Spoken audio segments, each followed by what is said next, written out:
Бәңе сәлем, бүгін біз істеміз Жәмәтетте сағат Жастық пен Орындықты көтереміз. Ал үйдемізді кеттік.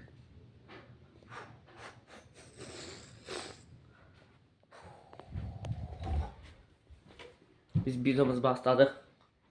Önemli Orындық пен Жастық. Жатасың мені, қара жатасың. А сен не керексің? Демей маған. Кеп бар. Деген еңгек бар. Жеті маған. Жеті маған. Асан деген маған. Жеті маған. Жеті маған. Өзің неге еңгек айтпайды?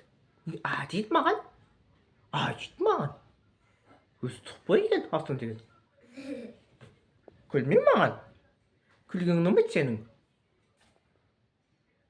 Мені осы Жастық пен Орындық. Менің видеом бітті. Бақ айта бай. Олыңдар.